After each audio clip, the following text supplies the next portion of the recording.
Ngiye gushimira abantu badahwema gukurikira ibiganiro byacu nkuko mubizi bihora bica kuri channel ya Ryoherwa Family TV. Uyu mwanya twishimiye kongera kwakira umutumirwa na afande nkuko mumubona, na afande ukomeye cyane kubera ikibazo maze iminsi mubona gicicikana cy'umukobwa wagerageje kwiyahura kubera ikibazo cyo kubura umubyeyi we.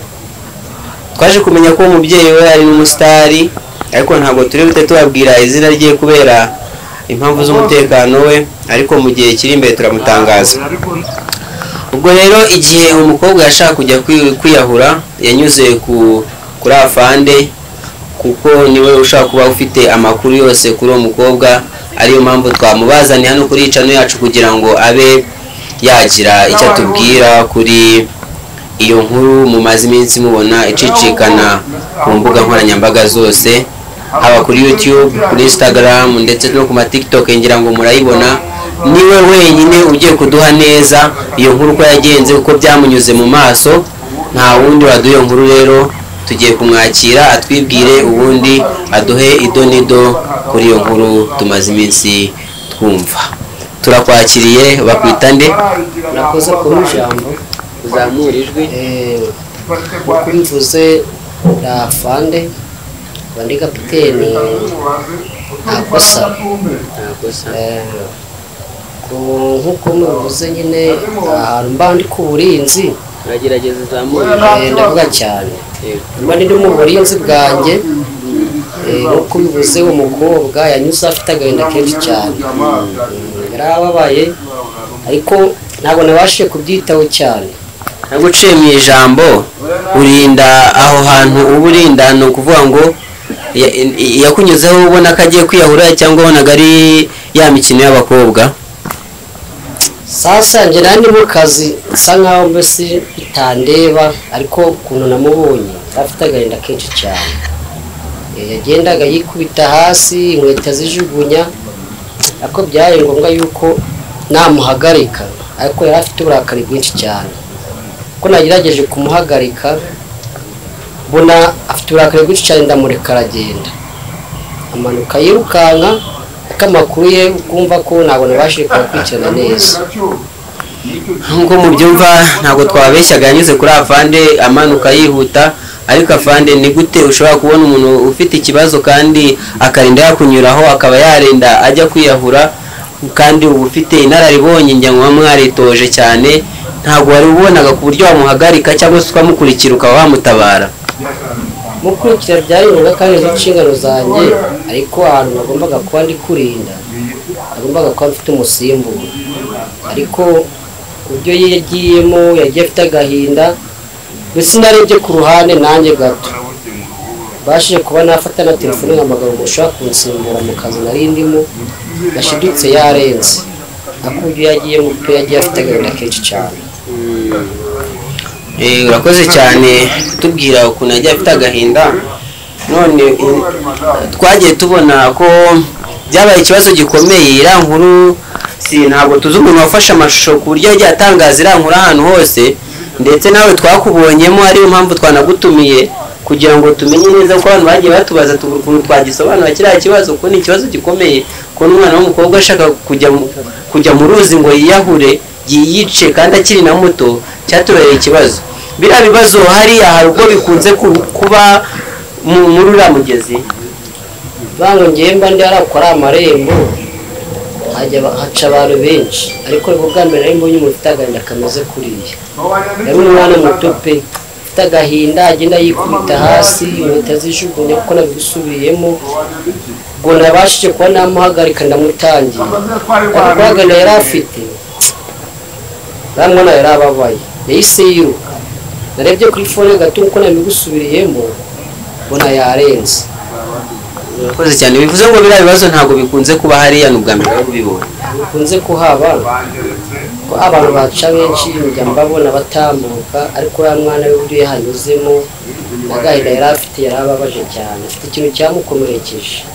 ubundi si uriya mugezi ko nageze kuri tere kiriya kibazo nkimara kukibona ndeba uriya mugezi guhera haruguru ku gishanga ndamanuka ngera hepfo ubundi hari ahabera iki hari hakunze kuba hari kubera iki ko nabonye haba hari abantu benshi urubyiruko iki ubundi hari ahabera iki nkawe uhashinzwe ukontorera zone yose uriya mugezi rero urabona ko hariho n'ikiraro hari akayira kahaca abagenzi batambuka ariko abantu benshi bakurikira no kuba bahagenda bakahareba hari amazi meza wenda umuntu afite agahinda ashaka no kuhakorera ibindi bintu atapanze ariko abantu bahajya baba bagiye nko kwishimisha uretse abandi ari abagenzi batambuka bagenda bakomeza kuko ngiye hari ahantu bakari kumarinda inyuma rindira ni ubizi ariko urebye abantu bahanyura abenshi bagiye kwishimisha ko ari amazi meza cyane. Neza Fande utubwiye ko utari usanzwe ubona biriya bibazo bikunze kuba kandi hanyura urujya n'uruza cyane cyane biganjemo urubyiruko none buriya ni ubuhe burinzi mwashyiraho kuko harasimamya ko hashobora kuba hakwambukira n'ibiyobyabwenge biva mu murenge umwe bijya mu wundi buriya mukora iki kugira ngo mukumire nk'ibyo byaha birimo no kuba umuntu yakwiyahura? Ara rero uko nyine twakorera haca abantu batambuka bamwe batambuka bagenda abandi bajya mu kureba amazi meza ahari ariko rero abantu bashaka kuba bafite ibiyobyabwenge bo ntabwo banatinyuka kuhanyura kuko urabona ni ahantu haba harinzwe cyane umutekano tuba tumeze neza nta nubwo batinyuka guca hari ahantu haca abantu bameze neza badafite imitima imeze gutyo. Byumvikana ko kiriya kibazo ari ubwa mbere nawe kandi yari akibonye kuko aba ari ku burinzi cyane ariko iki kibazo twasanze uriya mwana afite ikibazo cy'uko hari umubyeyi we uba utaramwitayeho ndetse ntaranamubona kuva yavuka ni ukuvuga ni kumwe umuntu aba akiri umusore cyangwa se ari n'umugabo akagenda agatera inda iyo mu ntara yarangiza agasiga ateye inda akigendera ntagaruke kureba ya mbuto yasize abibye akagenda agahera iyo umwana agakura akagira imyaka 10, 15, 20 wagira inama ki nk'umuntu ufite nk'ikibazo nk'icyo ngicyo cyane cyane ko cyagaragaye kuri uriya mukobwa twasanze hari n'abandi benshi bafite kiriya kibazo? Nabivugaho wenda abantu bakora sinzi ba nabyita ingeso ariko babane n'ingeso niba ugize gutya ugatera wenda mu kubwinda ukagerageza n'umenye ngo umwana yavutse ryari se yavutse ate ko ari igihe umwana yagenda gutya akagenda akorera iperereza akabati wenda papa wanjye yaba ari ubuhe wenda yamura kumenya papa we akabura namwitayeho akabasha kugira n'ikibazo bikamuhangayikisha kandi nabo nagira abantu bakora ibintu nk'ibyo uko babireka bakabivamo wenda bakagerageza uburyo bashaka ukuntu bashaka uruhu rwabo bakareka ibyo kugenda bakora ibyo. Urakoze cyane utanze inama nziza ku babyeyi bashobora kuba bakora ibintu nk'ibyo ubwo mu byumvisha yatubwiye ati umuntu ushobora kubikora ikintu nk'icyo ngicyo ajya akurikirana cyangwa agikore yagitekerejeho. Afande rero nzize ikindi kibazo cy'amatsiko wowe ntabwo icyo kintu nagikora cyo kuba watera inda mu ntara cyangwa se hafi aho ngaho ukaba nawe hari umwana ntabwo byagukoze ku mutima ku buryo nawe haba hari umwana waba utajya witaho waba warateye inda nko mu ntara cyangwa se hafi hano muri zone ubamo cyane ko wowe ukorera ahantu henshi wajya ukorera Kigali ujya ukorera mu majyepfo nta hantu waba warateye inda bikaba byarabaye uko nguko ukaba nawe wazumva umwana wawe yagize ikibazo nka kiriya? Iki kibazo mbaje ni cyiza cyane yuko umuntu ushinzwe umutekano agomba kugira inama abantu kandi nanjye nisize kumva ko wenda ngewe izo ngeso ntabwo nazigenderamo naguciye mwiza amafani genda ikunda njya mbona ufite irari sinzi nimba n'amaso yanjye ariko niyo nkurebye ukuntu umeze cyane cyane ko abafande bagundwa kubi n'abakobwa njya mbona ufite akantu k'irari ushobora kuba nawe utoroshye ntabwo urabikora ibyo bintu. wapi tugira ikinyabupfura byo mu kazi dukora, bakugira ikinyabupfura kandi ukubaha buri muntu wese. Rero nanjye niyubaha reka fande ntabwo uciye mu ijambo, kubaha ni byiza ariko dufite umubiri nubwo waba umeze gute. buriya na Yesu hari ikintu cyabaye, ari kumwe n'abigishwa be, umugore araza amuhanaguza imisatsi, Yesu arakuka aravuga ati uyu nguyu ahita amuhanaguraho ibyaha. ubwo rero ntabwo wenda wanyumvisha ko nawe ibyo bintu utabikora ngo ni uko uri umuyobozi w'iki, ahubwo wowe wambwira nimba nawe warabikoze kugira ngo wenda nawe wanabikosora cyangwa ujye kureba n'uwo mwana wawe, cyane ko ushobora kuba wanabikora rwose. ibyo bintu rero uko bivuze, umuntu wese aba afite umubiri, ariko buri wese agomba gukontorora umubiri we. yewe mu bushobozi bwanjye cyangwa mu mitekerereze yanjye ntabwo nagize ntekereza ko icyo kintu nagikora. nama nagira abantu bagendera muri izo ngeso, uko bamenya gukontorora umubiri wabo, bakareka kugenda bandarika abana, batera amada abakobwa b'abandi, kandi izo ngeso ntabwo ari nziza. Urumva ko afande atubwiye ibintu byiza. Abantu benshi bajya bavuga ngo ntabwo bashoboye gukontorora umubiri wabo, ariko murumva ko bishoboka kuko afande yarabikoze, kandi umuntu wubashywe, ni umuntu ushobora kugera ku mudamu ku buryo bumworoheye kuko afite amafaranga, afite isura nziza, ni umusore kabisa, ariko icyo kintu ntabwo yagikoze. Murumva rero ko bishoboka. Ikindi rero turimo turanasoza, ndagira ngo ugire inama urubyiruko cyangwa se bano bana b'abakobwa baba barabuze ababyeyi babo, baraburanye, kuko hari abana baburana n'ababyeyi, hari n'ababyeyi bata abana gutyo, usanga nyine atenda nk'uko twabivugaga arigendeye. bo bari abana babagiriye inama ku buryo bataheranwa n'agahinda, bakaba bageza ku rwego rwo kujya kwiyahura. namanza nahera ku bapapa cyangwa se abo nakwita abasore. ni ukuvuga ngo mu gihe uzi ko ugenda wenda ukora ingeso zitari nziza, ugombye kumenya ngo izi ngeso nazigiranye na runaka, bikaba ngombwa yuko ukurikirana ukamenya ngo niba nabyaranye na runaka, ese umwana namufasha mu buhe buryo, ukamenya ngo umwana wanjye yababayeho gute. nakugenda ugakora ibintu nk'ibyo, ukagenda ukishyira hagati mu gihe ukiyicarira, ntabwo ari byiza. mbona inama yakubi nagira urubyiruko cyane cyane abana b'abakobwa, ni uko bakwitwararika, bakirinda abo bantu baza babashuka, bakaba batera inda, barangiza bakanabajugunya babitewe. bakamenya yuko iyi viziyo turimo ari iyo kureba kure. inama ya gatatu nagira umwana ushobora kuba wenda icyo kibazo cyaramubayeho, akabyarana n'umupapa bakamubura, ko yakwitwararika akavuga ati wenda niba bibaye ngombwa yuko umubyeyi wanjye nabashije kuba namumenya cyangwa se nkamumenya, ugomba kubyitwaramo neza. byaba na ngombwa ukabimenyesha abantu babishinzwe bakagufasha kugira ngo bakumenyere umuntu wakubyaye, bakabikumenyeramo neza. wamara kumumenya, ubwo ukabona papa wawe nawe ukishima nk'abandi bantu. Urakoze cyane, inama utanze ni nziza, kuko hano mu mujyi tuzengurutse hose mu gihugu tujya tubona abano bana bakunze kwita ngo ni ba mayibobo.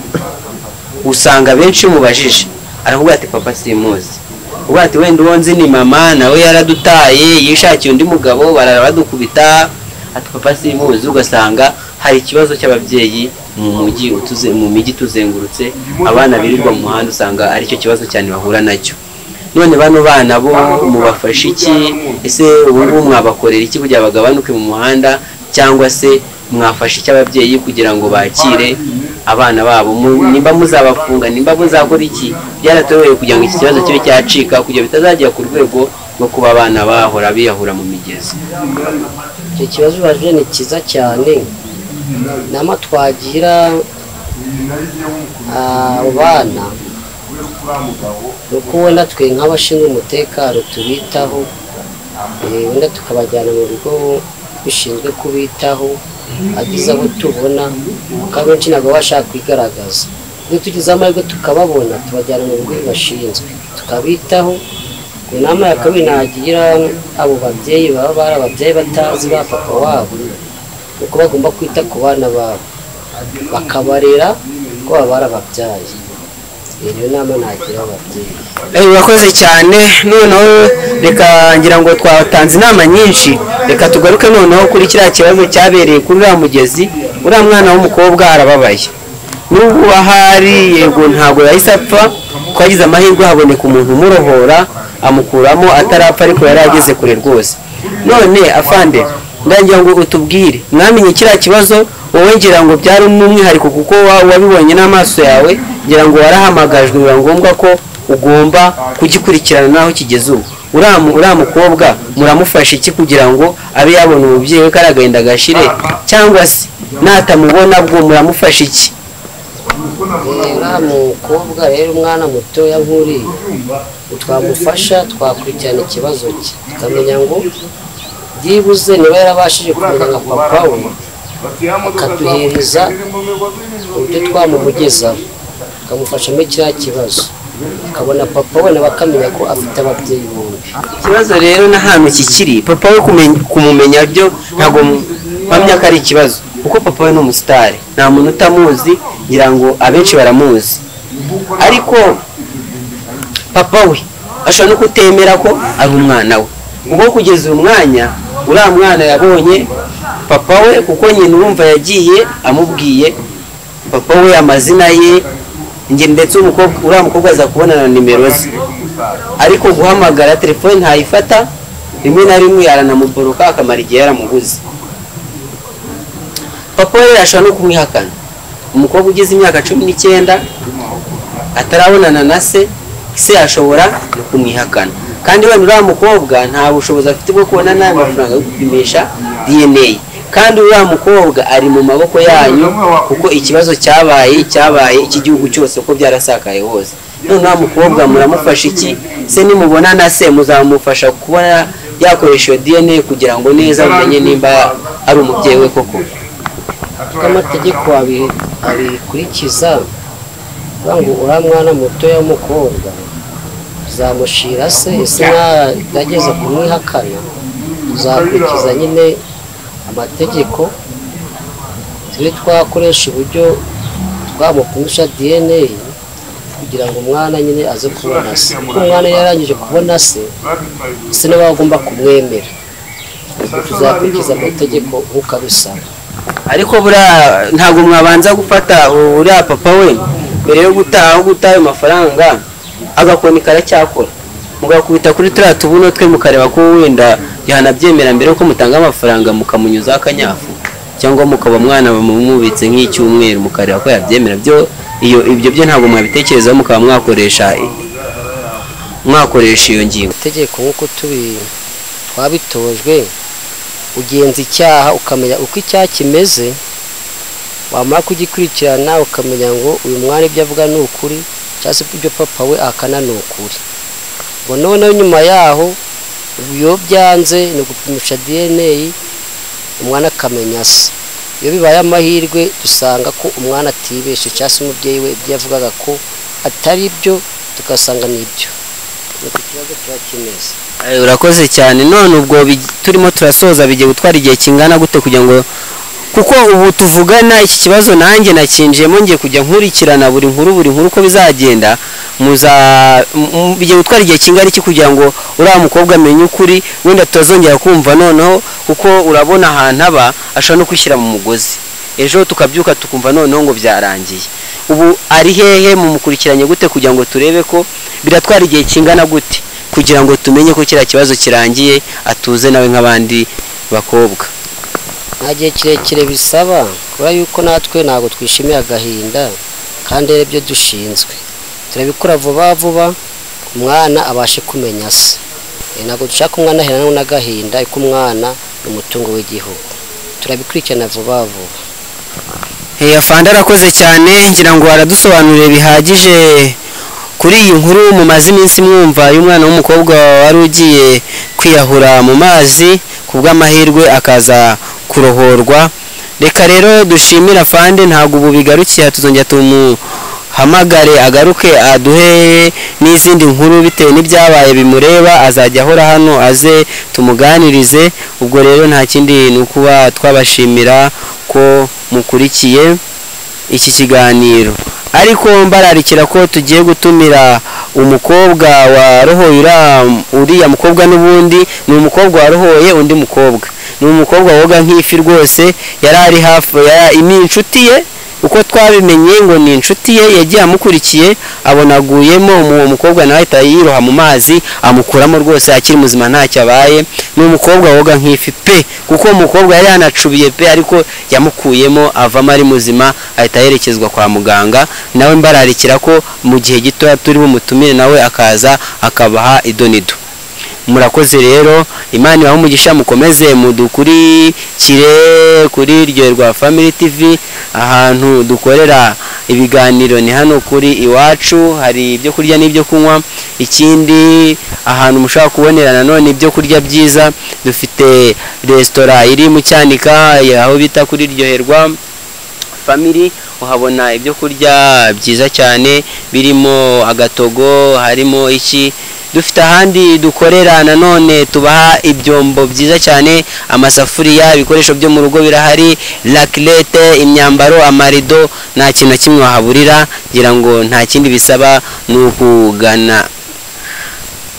ukugana ibikorwa byacu mukaba mwaza mukigurira. Igihe cyose ugeze i Musanze nta handi wabonera ibintu nk'ibyo. Igihe uturutse i Kigali wimukiye i Musanze nta handi wabona ibintu nk'ibyo. Ushaka kurya naho mu Cyanika, ushaka kunywa ikintu gisembuye wagana wacu, ni hari bare, hari wahakina biyari, wahakina iki, ni hano hafi ya energy. Inyuma yayo uzamukiye ku musigiti, inyuma yo mwibereshi gato ugakomeza aho bita Nyarwanda, ukaba wakwigurira ibyo bikoresho byo mu rugo.